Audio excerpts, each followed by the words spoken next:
Assalamu alaikum wa rahmatullahi wa barakatuh. To some of you, greetings to the rest of you. Man, it's real late. Oh my God, it's late. I know after I record this, I'm out like a light because where I am, it's already 2 a.m. Anyway, another YouTuber whose name I don't have the permission to repeat did a very good job of pointing out the same thing that Red Supreme pointed out, which is that Pookie and Ray Ray aren't comprehensive terms and they can't do justice to the argument that black men try to make. Now, this YouTube user was talking earlier today about guys who misuse Pookie and Ray Ray and use them as a scapegoat for why these other guys aren't getting the draws from, attractive sisters in the community. He was going after other guys because I'm too new and I don't think he remembers that I even exist. I myself have not really dug in on Pookie and Ray Ray by name per se because I tend to use a different name for that. Because Pookie and Ray Ray, I've always known, they're not comprehensive terms. They're not very detailed. And everybody that lives in the hood is not a part of the problem that's holding the community back. So these terms don't do justice to the argument the black men tried to make. I'm not knocking black men for trying, but see, the argument that is true, which Obsidian notices and tells us, is that black women's mate selection criteria is jacked up in the U.S. and probably in the islands too, maybe depending on which island. See, they believe that black men shouldn't be eliminated because they're from a hood or even because of their felonies from dating and marriage or just plain old sex, nor should they be insulted for these things by the guys who aren't from hoods or who simply have no felonies. Granted, I listen because this YouTuber has taught me a lot. And he and another YouTuber got me to realize that I had tolerated and fallen for some of the brainwashing regarding colorism, and I completely missed the smokescreen created by many of our women using this real and authentic issue. But the smokescreen caused me to miss the other side of the same coin. And in this video, this live stream that just stopped a little while ago, I listened once I got in. And I realized that he was upset that less stereotypical black men were talking trash about Pookies and Ray Rays, and he referred to himself as a Pookie and Ray Ray. He was right to be upset about that. But this is why I said that we have to be more careful about what terms we use in the beginning. See, as one of the men imagined when people say educated lame, simply because of my appearance, I know how wrong it is. I'm educated, but I only look lame, and I'm not as smart as the ones who deserve the term educated lame. They're more intelligent than I am. The IQs are higher. The memories are sharper. There are book smart men who also understand women, and they're selected, i.e. Alan Roger Curry. But they're not only selected, they're not selected for their knowledge or anything that we associate with it. Whereas educated women will select a guy who is either street or they think is street because he's street. Just as I'm not what is meant by educated lame, but I'm imagined what is when it's said, he and another guy aren't in the category of the worst dudes for our women to pick if they care anything about black people's future. This particular YouTuber that says he's a hood nigga is not the worst guy you can pick. He is one of those that I said previously did what he had to do to get by, but he wasn't trying to harm people. The real terms we should be using are more like IDNS for the dudes that are bad news to women and also appeal to them. And also for the women who like them because they're IDNS. And then on the flip side, the opposite end of the spectrum, EB. And EB and IDNS are on opposing ends of the spectrum from each other. And most of us are not on either end, really. Most of us are somewhere in the middle. And we're debating about this because the terms that are used are ambiguous. See, SWP, Sergeant Willie Pete, may have coined the terms Pookie and Ray Ray and educated lames to describe both ends of the spectrum, but to be more accurate in the debate because there's no way he would have known. There's no way he would have seen the future and known that these terms would be coined and spread. But now that we're in the debate, we have to think about how to be more accurate, and we got to use some more detailed terms. And that's why I used IDNS and EB. You see, most educated black men aren't the stereotypical nerds, and many guys who grew up in the hood aren't the stereotypical thug either. So why are normal guys in low-income areas who break no laws and certainly didn't do so just to be a thug for the sake of breaking the laws, and guys who grew up anywhere, hood or suburb, but they learned quickly and did well academically, at each other's throats at this point? Terminology, that's why. Most of us have better sense, and we do the best we can to get by, and no harm is meant to anybody. But the real truth is that in the Western world and in the islands, black women have developed hybristophilic mating criteria like bighorn sheep in the Rocky Mountains I mentioned earlier, who only mate with the ram that defeats all the other male rams in a headbutting contest. Not mating with the top 6 or even the top 2, but only and only the one left standing, despite how bad that is for their genetic diversity. This is a real issue. So we can't just say that if a guy is not picked by attractive women, he is somehow automatically unmanly. No, the women think he is, but that's not true. Or else black women who are attractive would want to screw him. We can't sit up and say that it's that simple. I know from experience that even an unintimidating guy that women do want, which means that they want guys that aren't necessarily just scaring other men, will still be turned down because he doesn't scare other men. And I witnessed it before. There are guys that other men don't fear. They may not walk over them, but they don't necessarily fear them when they look at them. And there are women that do want these guys, because some women understand that security is not just in a man beating up other guys. Security can also be in a man who simply does not bring out the instinct in other men to fight and to walk all over him. There are men who simply have that gift of being treated equally by other men. And some women see these guys and they say, well, that's a normal middle of the road guy. There's the security right there. But these men will be turned down. I witnessed it before. I had a girlfriend go around asking other guys if I could fight. And I was in 10th grade at the time. Now, I hadn't started fighting then. I started a year later. Most guys didn't know at that time, but guys who didn't know me at all thought, well, maybe I couldn't because of how I look. So she changed her mind. And also the fact that her cousin who introduced us was meddling in our affairs. But I saw other guys as well get dropped and mistreated by women that previously liked them because of these girls' fears that other guys would harm him and get away with it. Now, when I started fist fighting in high school, it changed, and I realized what was going on then. Western women were adverse to men that didn't scare other men, and black women were even more paranoid about a man not scaring other men. Not fighting other guys meant that you were a weirdo or a cornball, and those are two different things. And Obsidian said the same thing. However, as a man who's been both select and non-select at different times, I can say that when I was select as a younger guy, it was after violence against other black men who looked like they would win when you looked at both of us. And I can honestly tell you that, frankly, unchosen black men are not as upset about not digging women out as they are about something deeper. See, I personally, like Obsidian, am ticked off that our women are choosing worse than Pookies and Ray Rays, but specifically IDNS guys, and not just even though IDNS stands for intentionally dysfunctional negative stereotype, but because it stands for intentionally dysfunctional negative stereotypes. I'm upset because I'm upset on behalf of other guys, not so much me. You see, these ladies, when they are attractive, seek out the worst we have to offer and give them the best. And I am bothered by this, even though I can understand a woman having any opinion of me, because I'm angry on behalf of other black men who should have conceived more kids like themselves and raised them. That's why.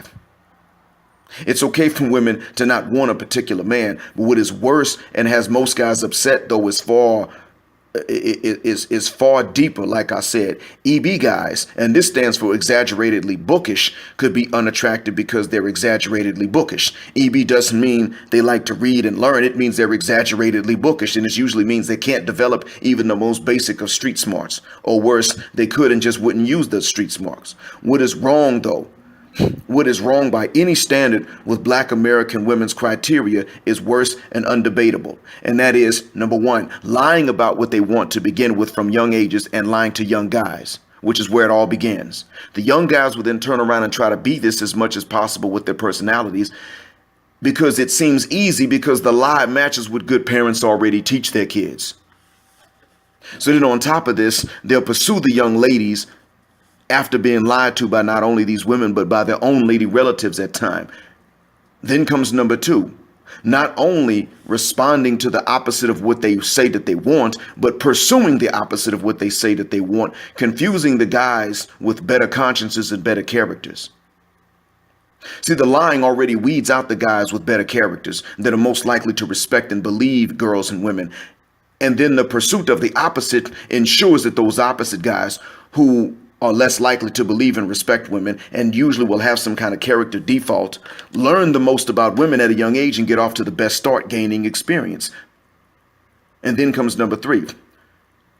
Then after giving their best to these guys, most likely to disbelieve and disrespect women, and getting less than that in return from these guys, these women turn around years later and go for the same dudes to whom they lied, that pursued them later on, and they showed they did not even respect as much. And then they expect these men to raise the other guy's babies, pay off the debt, overlook the extra weight in all the wrong places that wasn't there before, and tolerate being offered this deal and this mistreatment by women that we now know only like the opposite. By the time these women come back to a normal guy like us, we've already learned and realized that what they said they wanted in the beginning is not what they wanted, because by that time we have seen them pursue opposite dudes whose major common trait is breaking rules, if not outright laws, and scaring someone.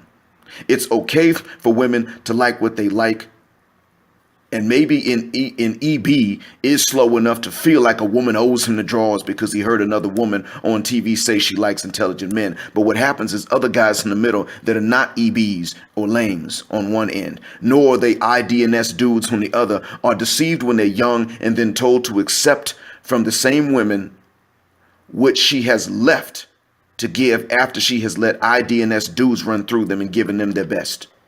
I get it. A lot of dudes that are good readers and good students might not be wealthy enough to get the top 92 octanes, as BGS refers to them. But what about the women that are similar to these guys that are somewhere in the middle?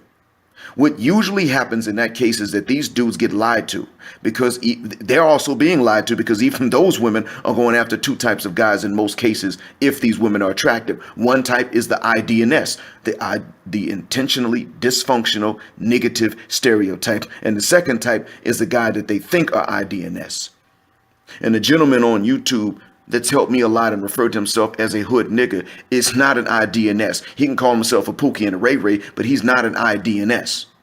He's not an intentionally dysfunctional negative stereotype. He's a hood nigga that adapted. But if women think he's an IDNS, that would make him select. Pursuing an IDNS makes a woman an IDNS too. So while there are a few guys that are IDNS, there are even a lot more IDNS women for pursuing them. Now, if you're a select dude, great. But sir, do you know why these non-select men are upset? When you get the draws for free, the fact is these women have other guys that they're deceiving to pay them the punani price for them to bend over for you for free. And for that, I do blame non-select guys for allowing it once they know the game, but many don't know the game because no one ever tells them. And I appreciate you, sir, for telling men how women operate to begin with. I really do appreciate that. Even as a man who has been select in some situations, there are things in women's minds I still can't understand. So you've been a big help in this regard. You, sir, are not IDNS, even if you're Pookie and Ray Ray or Hood nigga, as you have said in these words. But believe this, there are many women who wanted you because they thought you were an IDNS. Or they simply saw you with these women and then wanted you. Or they simply saw that some guys were scared to fight you. You did a good job of explaining what women want. And I agree, they have a right to look for their preferences. But if they simply say what they want to begin with and don't try to be so mysterious and then use non-select guys that they don't even respect and don't want to get them to pay the punani price that they're not charging you, honestly, the frustration level of these guys would dissipate a lot. It's maybe too late for our age group, sir. You and I are the same age. Because most guys in our generation didn't know what women want anyway, so they'll be disappointed to see what it really is. And a lot of them learned it later in life. And hell, if you learn it by your 20s, you've already spent too much time pursuing these women, and you're bound to be disappointed when you learn. So since they were lied to and also not told a lot about it, they're going to be upset. We are going to be somewhat frustrated and disillusioned. But for the generation coming up that's now in their late teens, like your son's ages and my son's age, the red pill knowledge is there, so they can bypass the rage because they can sidestep the deception and then the resulting frustration and the disillusionment. But understand, sir, the vaginas you dug out for free were merely paid for by guys who didn't know how to guard their non-sexual attention from these women. Should they know now? Yes, and we're learning partially from you. But see, when you tell men how to get more attention from women, you're trying to fix the situation, and that's a good intention in general. I am doctrinally required to promote marriage and not fornication, but your intention is to fix the issue, and that's a good intention. The thing is, sir, there really are men who aren't necessarily lame or EBs.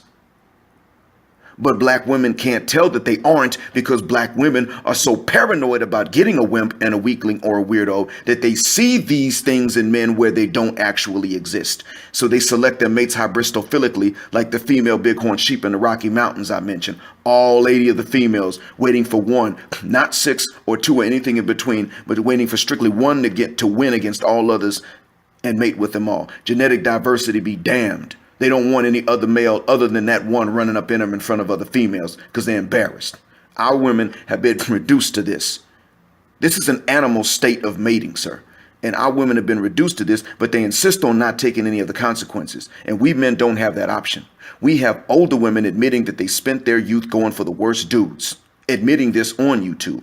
And Lauren London said the same thing about herself. She wanted street dudes, and she even fantasized about a fictitious character, O-Dog, more than she did about Kane because he shot the Korean shop owners in the movie Menace to Society.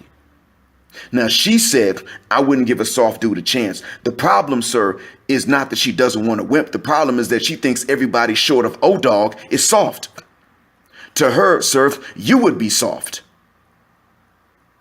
because you haven't killed anybody. They're admitting to a certain extent how far they're gone, and it's beyond avoiding wimps and weirdos now at this point, and that's unreasonable for any community. In the end, sad as it is, black women, though it's certainly not all of them, have collectively told black men who aren't IDNS to sit back and wait until they have the IDNS guys' babies, extra weight, and maybe dead and STDs too, to finally get these women. See, you're right to tell these men to improve certain things because they need to improve them. These things are good in general. But as Mr. Anderson said, why improve specifically for these women who have already given their best to some IDNS niggas that didn't have to improve to get it? Why are we supposed to pay the punani price and not get it so that you, being select, don't even know the cost of the punani because some other guys paid for it? I mean, it's a good thing that you don't know, but I'm saying to you now, just like you taught me, I'm now teaching you. They do some really low down stuff to us, deceptive stuff to us. I blame us for falling for it past a certain age. But the fact is that even if we get out of this, even if we stop falling for it by our early 20s, the damage and disillusionment has been done. Man, I really can't thank you enough in your live stream from Friday afternoon explaining what black women want. That was invaluable, really. I mean that for real. We needed to know that women are judging a man's very manhood itself. Specifically, black women are judging a man's very manhood itself by how well he can fight, fornicate, and finance. And how they would rather take one man's finances to another guy who can fight and fornicate, knowing damn well that a man who can finance stuff usually can do so because to a certain extent, he avoided the legal attention of Massa Charlie. But all of this means that we non-IDNS, except the guys like you and ARC who are select without being IDNS, must refuse. The rest of us must refuse to entertain African-American women who don't approach us directly and are attracted, because otherwise we can assume she's approaching the IDNS guys, the lowest of the low. Guys down upon whom even you would look because of their low morality, and start considering other non-white women in other countries. We'd have to start doing it. Now, I'm not going to say that we should consider white women. They dangerous. Dangerous. Stuff the white guys would do, white women would do. But, you got other non-white women in other countries. And if Caribbean women are also into their versions of IDNS, which I've heard they are, we got to leave them alone as well. Bottom line. Women are responsible for the choices they make, and the consequences of lying to us and then trying to pimp us is losing us, just as it would be if we collectively lied to them and tried to pimp them, or would it? You see, it's not our job to be stupid so that they can run game. It is also, once they realize that we're not that stupid, once we learn, it is still not our job to be patient, waiting for them to grow up when it's too late. If in fact the IDNS guys they wanted, if the guys that these women wanted were in fact the better men, we would not see this pattern of behavior in which they come back to us after they've had somebody else's babies and got extra weight and gotten old and fat and funky and got diseases and maybe some diseases and debt too. We wouldn't see this type of thing. You may not have these women trying to have your babies and then turn around and give your babies to other men to raise. That's because, sir, you may be the Pookie and Ray Ray, but you're not the ID and nest that these women are actually going for because of how bad they are. You found another way to be selected, that's good. But for most of us, we are going to be judged harshly for not being IDNS, intentionally dysfunctional, negative stereotypes. You see, this is why it is, sir, that we cannot afford to accept those definitions of manhood. We can't afford to even accept the idea that women can validate our manhood. In other communities, which we imagine as being more functional and less dysfunctional than ours, the women do not get to determine a man's manhood. They don't do it. They may choose men and not choose other men, but these choices are not seen as validating the man's manhood. They may be seen as symptoms, but they don't get to choose and they don't get to validate a man's manhood by their sexual selection. It's just evidence of it, but it's not a validation of it. They don't get to do that in their communities. Therefore, we as black men, especially those of us who are not going to imitate or try to behave like IDNS to get women. I'm not talking against those who hit the gym, things like that. Look, I understand that. I myself, the problem I had wasn't really the way that I acted, although some of them would say it. The problem I had really was the way that I looked. Too pale and my hair was too straight. By accident, I discovered that when I'm dark skinned, when I'm tanned and I'm bald headed, that women check me out. Now I've got more time to hit the weights. I've seen the difference. I've seen the difference in how they look, but I cannot accept this sort of validation from them as I can't seek the validation from these women anyway, especially from our own women. And I can't accept any of their looks as some sort of validation of my manhood. What's the reason? As I said, because these women will turn around if we let them determine manhood, or even take black women's preferences as evidence of manhood. Sir, you may be a real man and you get the women, but for most of us, what would wind up happening is that the IDNS, the worst of us, would be seen as the real men of the community, and everything else would not be. Only O-Dog would be seen as a real man, as an example. Because Lauren London's psychology is not as rare as we think. She said it in an interview with a magazine. That's how it got out there. But in reality, you got a lot of our women. And Lauren London doesn't even have to think that way. It's like you said earlier. She's the son of a white Jewish father and a black mother. So she got some of that stuff. I'm guessing from what you said earlier, she got it from her mom. Because though she's mixed, she's not mixed with the white mom. And you've pointed out how oftentimes white women will teach certain things to their mixed black kids that even black mothers may not teach. That was a valid point you made a long time ago. But we can't afford to take the validation of them as evidence of our manhood, because then only the worst of us will be defined as men. There is a problem with hybristophilia. There is a problem. And frankly, sir, the 92 octanes may marry, but what I've seen, because I came up in those same circles, I guess I'm the opposite of the hood nigga.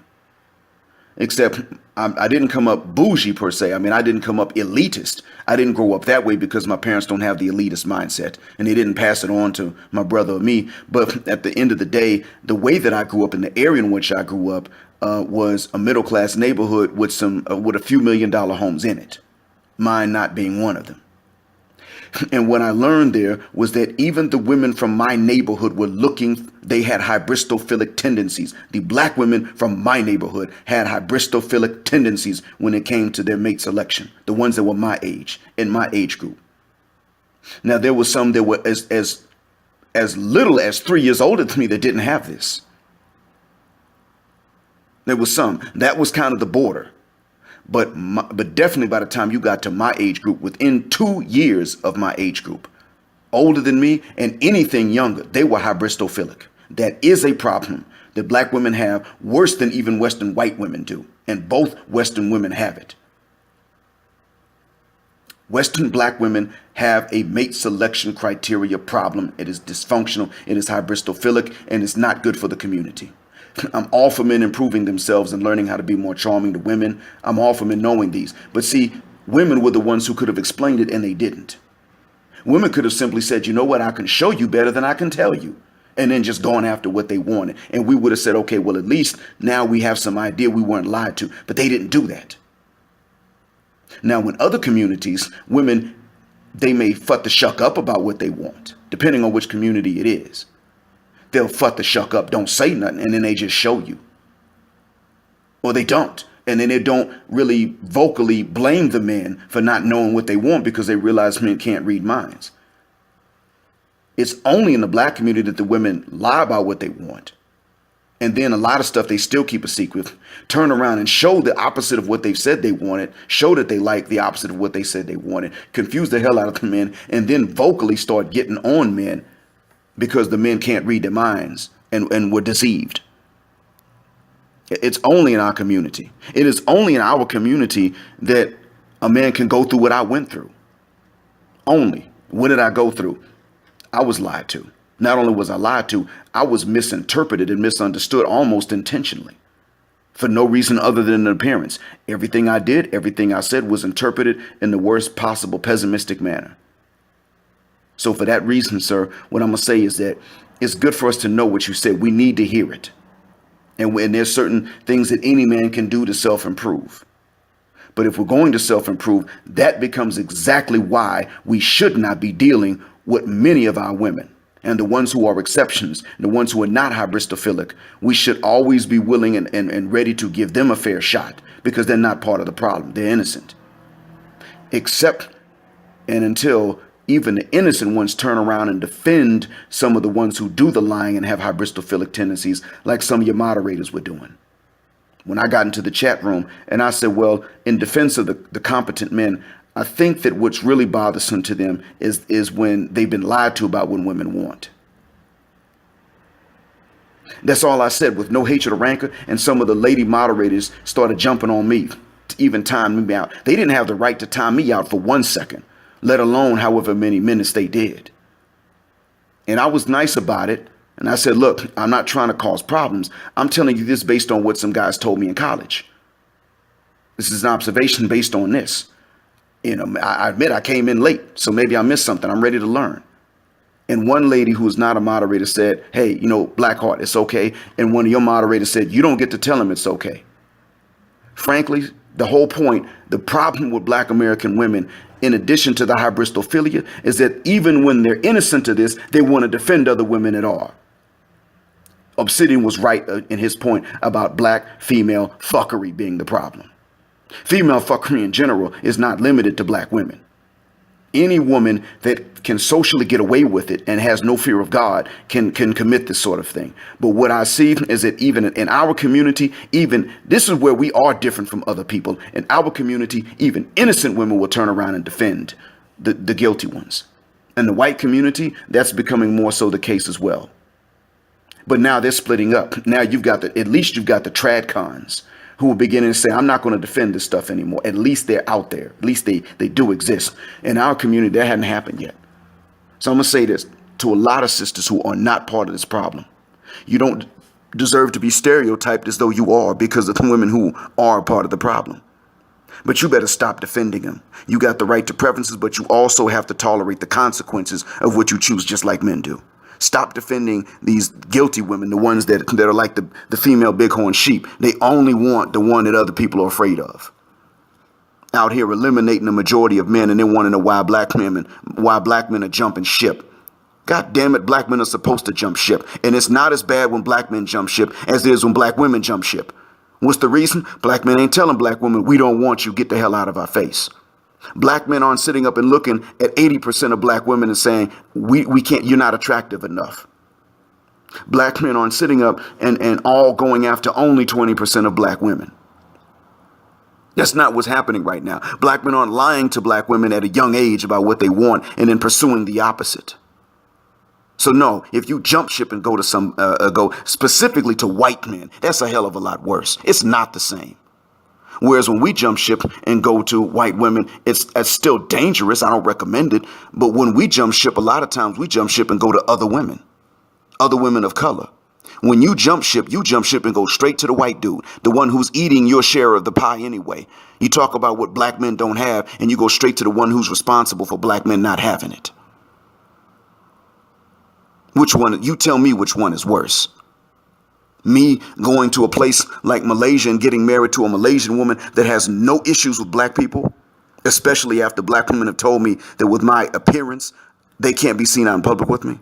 Or another black man doing the same thing for that matter, for other reasons, simply because, you want a man with swag. And it's okay, but you give swag priority over things that have more substance and a more solid definition. Or is it worse when you jump ship and you don't even consider another man of color or a black man from another country for that matter? No, you go straight to the white dude. The one whose granddad stole from your granddad, robbed him, and now this white dude is eating your granddad's share and your brother's share of the inheritance. It's not the same. And don't sit up and say it is. You ladies, a lot of you don't even understand, even when you're not hybristophilic, if you're defending black women who are, I'm not talking about you have preferences. I'm talking specifically about hybristophilia, which is a problem. Much worse than we think it is.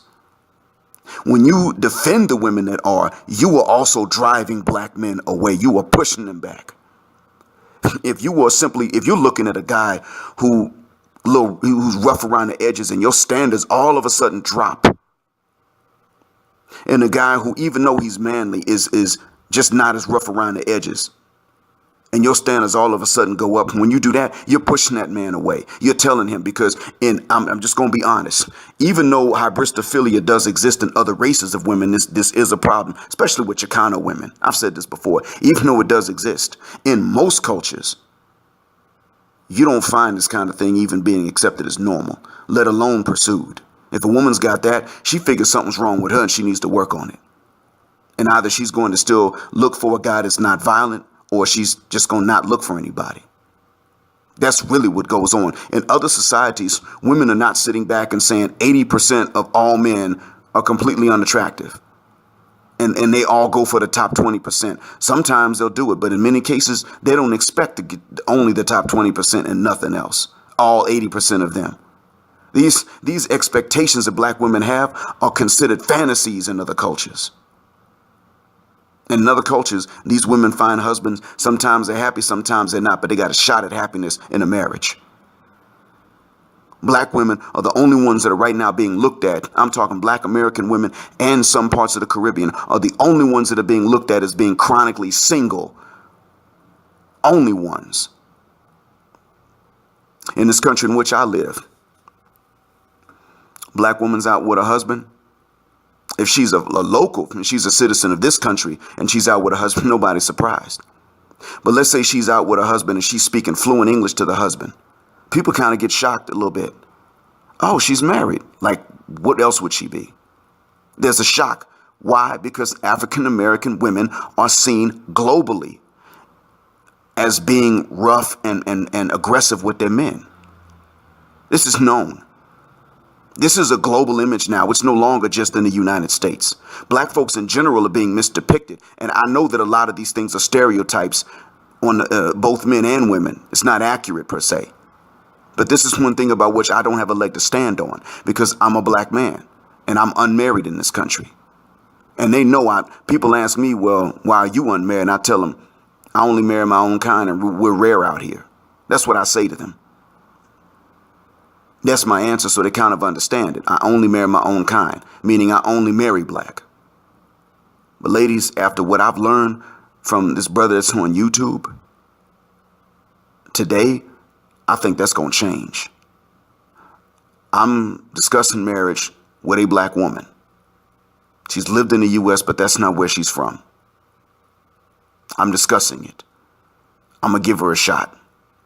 If we tie the knot, we tie the knot. But if it doesn't work, we don't marry. Or we marry and it doesn't work out. I'm going to tell you now, the only way, a matter of fact, the only way I would have considered an African American previously is if she was attractive, had her stuff together, and she showed an interest in me first. Now, even now, that ain't the case. She can't be American. She could be black. That's preferable, but she cannot be American. And if no black woman shows an interest and she's attractive, I'll just go somewhere in the tropics, Southeast Asia.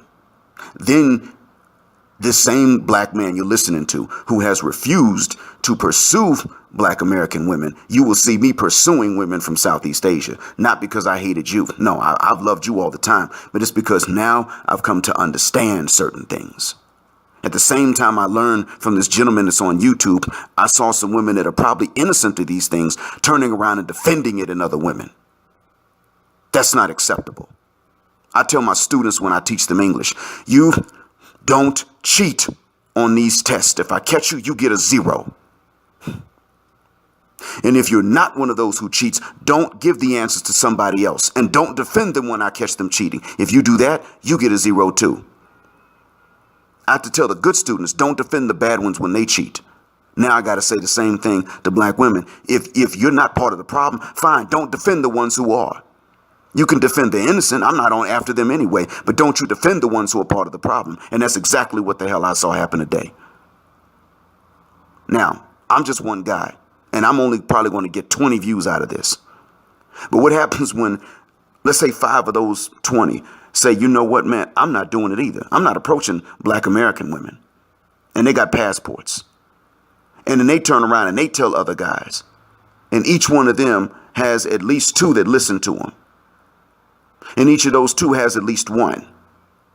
Now, let's see how that works out. Okay, so 5 listen, and each of them tell however many other guys, and 2 listen. Now you got 10 plus 5. 10 plus 5, you got 15. And each of them can convince at least 1. Now you've got 25. Now, that's just me saying this right now on YouTube. What happens when other men are already saying this and they've got more views than me? And it's not because we hate you. It's not because you're less attractive than other women. It's simply because we can't tolerate what is different in you from every other woman except one woman, and that's the Western white woman, which is our enemy. The one thing about you that is different from all other women is still the one thing you have in common with the worst woman in the world, the Western white woman, hybristophilia. And exaggerated worse than her in a degree, or to a degree worse than her on top of that. No, it wasn't because we didn't like natural hair. We didn't like wide noses and big lips and big booties. It ain't because of that. Most of us go to Brazil for exactly that same thing. Most of us go to the Dominican Republic for exactly the same thing. And there are guys that go down there and get married. Some go down and trick. Some go down there and get married. Some just go down and have a girlfriend. Whatever the case. You got brothers that are going to Africa. They're going to the motherland. Did you know that Tanzania is also popular? It's just harder to get to because it's longer, further away. But did you know that there are a lot of African-American men who are interested in going to marry women in Tanzania and Ethiopia? You probably weren't aware of that. South Africa, boy, look, let me tell you, man, I was there in South Africa. And after I sat out in that sun for 45 minutes, goodness gracious, the women that were looking at me, black and colored alike, which is both black in our view. So when black men hear this, I'm the last one you got to worry about. The point is that the same message is already coming from other black men. I'm just now jumping on this. I'm just now saying, you know what? I'm in it too. If it doesn't work out with the lady I'm discussing marriage with right now, the next one ain't going to be a sister. Not from the United States. Certainly not. Because I'm not going to make an approach to one of them. And they certainly ain't going to approach me. And if I do make an approach, I'm going to go to Southeast Asia and do it because I'm not going to get the headache there. Or I could go to the motherland and make the approaches depending on where I am. But truth be told, if I go to the motherland, I may not even have to do that. I could talk to an imam and say, look, I got 4 slots available for marriage. And these are my credentials education-wise, so they understand that I have a way that I can earn money. But, I want to meet the father and her, and I want her to, I want the father and her to vet me and make sure that they're okay with this. I could simply say that. And these imams could go around and they could say, well, we got a man that repatriated from the U.S. He's returned home and he's available and he's single and he's educated. And this is what I know about his personality so far. And they would come back to me with this stuff. They would come back to me with the photographs or the fathers. That's what would wind up happening. I go to the United States. What do I have to deal with? Even in the Muslim community in the U.S., what do I have to deal with? Nigger shit. And then hybristophilia. Sisters, all it takes is one thing. Understand that you simply have to make your juice worth the squeeze, and no woman can compete with you, period. I said this in my other video, my tough love for black women. Black Heart's Tough Love for Black Women is the title. I said it in there. Ladies, after what I learned tonight, still got that tough love for you. But I'm sorry, but those of you with an American passport or coming from some of the Caribbean islands, some of them, not all, you just ain't gonna make it. Not with me, and I'm the one that was loyal. So I know that there are a whole lot of other brothers you just ain't gonna be able to get to because of that. It ain't because of how you look, it's the culture. Same thing that you want the so-called lame guys to know. Oh no, it's not because you're intelligent, it's because you're lame. When the fact is, Lauren London said what the psychosis was. If you're not shooting people, you're lame. I hope this has been a benefit. Assalamu alaikum.